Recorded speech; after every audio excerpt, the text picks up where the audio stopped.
पाकिस्तान में जबरदस्त आतंकी हमला हुआ है। पाकिस्तान के पेशावर में पैरामिलिट्री फोर्स के हेडक्वार्टर पर यह हमला हुआ। तस्वीरें भी सामने आ गई है, तस्वीरें आपको दिखा रहे हैं।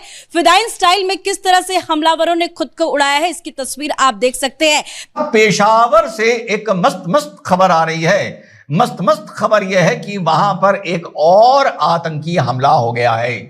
एक और, मेरा यह मानना था, बस एक बात से मैं कंफ्यूज्ड हूं कि यार ये मंडे को कैसे हुआ है, ये जुमे को कैसे नहीं हुआ है। भैया जुमे को होता तो जो सुसाइड बॉम्बर है, इन लोगों के हिसाब से उसका जन्नत जाना तो श्योर हो जाता ना, थम्स अप हो जाता। कि Pakistan needs to have clarity vis-a-vis its goals and objectives in Kashmir, कि हम चाहते क्या हैं, what is that will make us happy, या what is essential for us, जिसके बगैर हमारा गुजारा नहीं है। अगर ये सोच रहे हैं कि ये जी कोई ऐसे ही धमाका हुआ है कि जो इधर और उधर धमाके हो रहे हैं और हर धमाके पे कह दिया जाता है कि जी ये तो दुश्मन की साजिश है, तो नहीं, ऐसी कोई बात नहीं है। ये बिल्कुल नहीं कहा गया कि ये इंडिया ने कराया धमाका ना। ये है पेशावर की कि डबल पावर एक्शन हुआ है, डबल सुसाइड अटैक हुआ है। कहां हुआ है? पेशावर में। जो रिपोर्ट्स अभी आ रही हैं वो है फ्रंटियर कांस्टेबलरी के हेडक्वार्टर्स पर यह हमला हुआ है।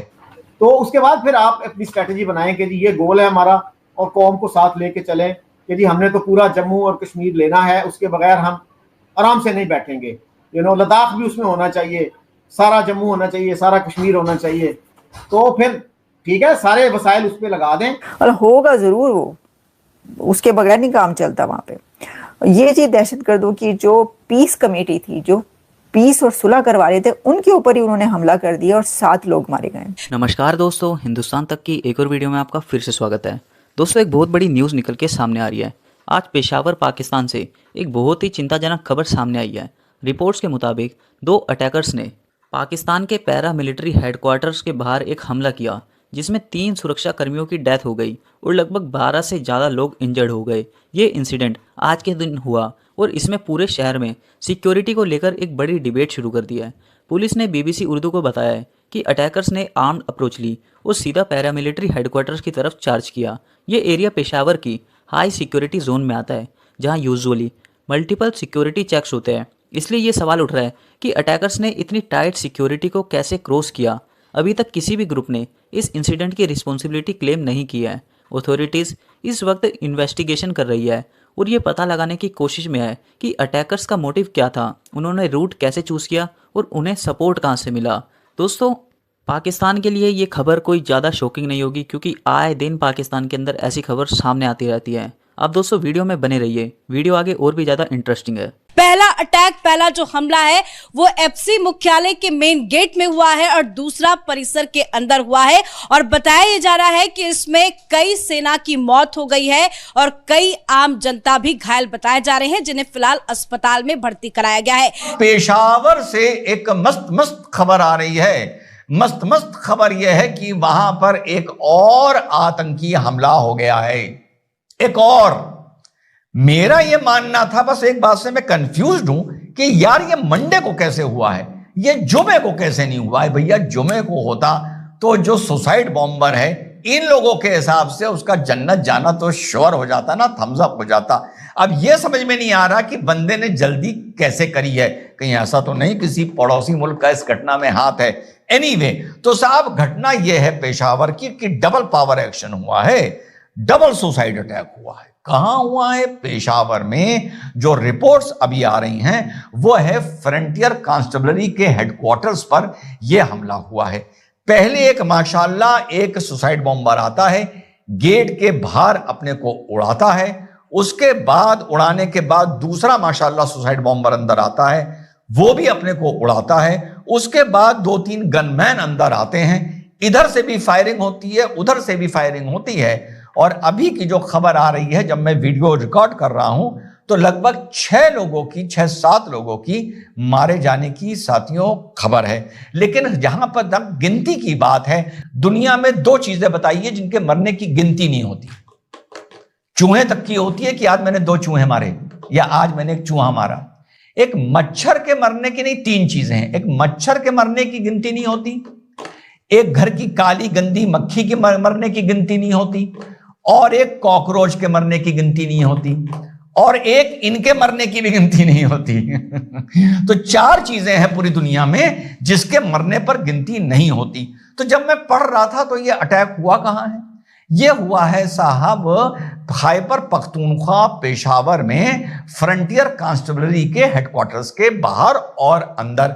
अब फ्रंटियर कांस्टेबलरी क्या है जरा ये भी जान लेते हैं। ये 1915 में 2 आर्म्ड उसको यूनिट्स को या फोर्सेस को मिला के ब्रिटिश इंडिया टाइम में ये चीज तैयार हुई थी। एक तो बॉर्डर पुलिस को मिलाकर जो ट्राइबल के बगावत को कंट्रोल करने के लिए बनाई थी ब्रिटिश गवर्नमेंट ने, और दूसरा सामना राइफल्स। ये बात है शायद 1860-1870 के आसपास की।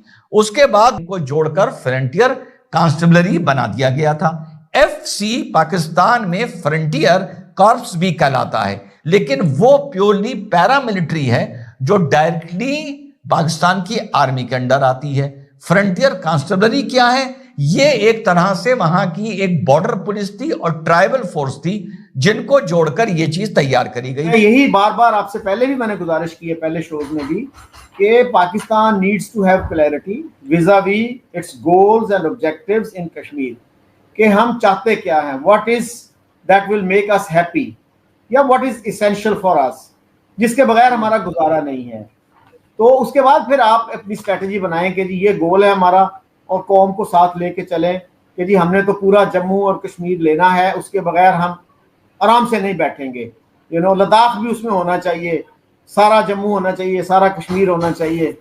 तो फिर ठीक है, सारे वसाइल उस पर लगा दें, बाकी छोड़ें तालीम को, सेहत को, लोगों की इस्लाह बहबूद को। कश्मीर फुल टाइम कश्मीर करें। मतलब मैं तो चौधरी साहब आपकी जो बात समझा हूँ, आप कह रहे हैं कि इनको सीरियस ना लें, ये जो मौजूदा लीडर्स हैं ये ऐसे ही लगे हुए हैं, इनका कोई वो मौक़िफ़ नहीं है, बात नहीं है, और वो कह रहे हैं कि इंडस का जो पानी है वो ऐसे ही है जैसे मक्का से ये आबे ज़मज़म लेके आते हैं। तो मतलब हमारे लिए ये मजहबी पोजीशन है। तो आपको नहीं लगता चौधरी साहब, हम अपने आप को बार बार कहते हैं जी हम मजहबी लेंस से इंडिया को देखते हैं, मजहबी लेंस से इंडिया को देखते हैं, वो भी तो हमारे इसको मजहबी लेंस से ही देखते हैं, वो भी तो हमें मजहब के लेंस से ही देखते हैं। मतलब ये हमने क्यों अपने आप को बदनाम किया हुआ है, मुसलमान, इस्लाम और ये गज़वा हिंद, जब वो इसी लेंस से देख रहे हैं। और आपका ये कहना कि वो तो जनाब हमें मानते हैं, वो कोई नहीं मानते। अगर वो मानते हो तो हमारी जमीन पे क्यों नजर रखें? अगर उनका मानना ये है कि वो समझते हैं कि यार इनको वो हमें मानते ही नहीं है, मतलब वो तो जो नजर आ रहा है, आप कह रहे हैं नहीं मानते हैं। अगर मानते हो तो हमारे साथ ऐसे करें जिस तरह ये करे हो। और दूसरा, आपको नहीं लगता कि चौधरी साहब हमने अपने आप को बदनाम किया हुआ है जी, मजहब, इस्लाम, कुरान, ये हमारे लोग करते रहते हैं, वो भी मजहबी लेंस से ही हमें देखते हैं। आज जो उन्होंने कोट किया है, वो कह रहे हैं हमारे लिए इंडस का पानी ऐसे ही है जैसे आबे ज़मज़म मुसलमानों के लिए मक्का से लेके आते हैं वैसे। वो मेरे ख्याल आप क्लिप दोबारा देखिएगा, वो कोट कर रहे हैं लाल कृष्ण अडवाणी को कि सिंध में बहुत से लोग ऐसे हैं, वो ये कहते हैं कि हमारे लिए सिंध जो है बहुत इम्पोर्टेंट है, बहुत सेक्रेड है, और हम जो है इसके पानी को उतना ही मुकद्दस समझते हैं जितना कि आबे ज़मज़म को समझते हैं। ही इज कोटिंग समबडी, तो you can disagree with him, you can agree with him, whatever. और ये देखिए दोस्तों, पैरामिलिट्री हेडक्वार्टर्स का ये कॉम्प्लेक्स एक हाई लेवल सिक्योर्ड एरिया में सिचुएटेड है, जहां एंट्री नॉर्मली बहुत स्ट्रिक्टली मॉनिटर्ड होती है। ऑफिशियल्स का कहना है कि अटैकर्स को ब्रीच करने के लिए मल्टीपल सिक्योरिटी लेयर्स क्रॉस करनी पड़ती है। ये बात सिक्योरिटी अरेंजमेंट्स पर एक बड़ा क्वेश्चन मार्क लगाती है। इस इंसिडेंट के बाद पेशावर में सिक्योरिटी को और टाइट कर दिया गया है। जो लोग इंजर्ड हुए हैं उनका ट्रीटमेंट लोकल हॉस्पिटल्स में चल रहा है, और अथॉरिटीज़ ने पब्लिक को अपील की है कि किसी भी सस्पिशियस एक्टिविटी की इन्फॉर्मेशन तुरंत पुलिस को दी जाए। पेशावर के लोगों के लिए ये मोमेंट काफ़ी इमोशनल है, क्योंकि ये इंसिडेंट उन्हीं सेंसिटिव एरियाज़ में हुआ है जहां हाई सिक्योरिटी का अश्योरेंस दिया जाता है।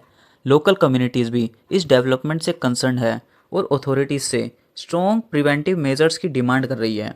आने वाले दिनों में एक्सपेक्टेड है कि इंक्वायरी और सिक्योरिटी ऑडिट के जरिए ये पता चलेगा कि ब्रीच को कैसे रोका जा सकता है। आपके क्या थॉट्स है दोस्तों इस सिचुएशन पर? कमेंट में ज़रूर बताइए। और आपको वीडियो कैसी लगी अगर वीडियो अच्छी लगी तो चैनल को जरूर सब्सक्राइब करें। मिलते हैं हिंदुस्तान तक की अगली वीडियो में, तब तक के लिए धन्यवाद और जय हिंद।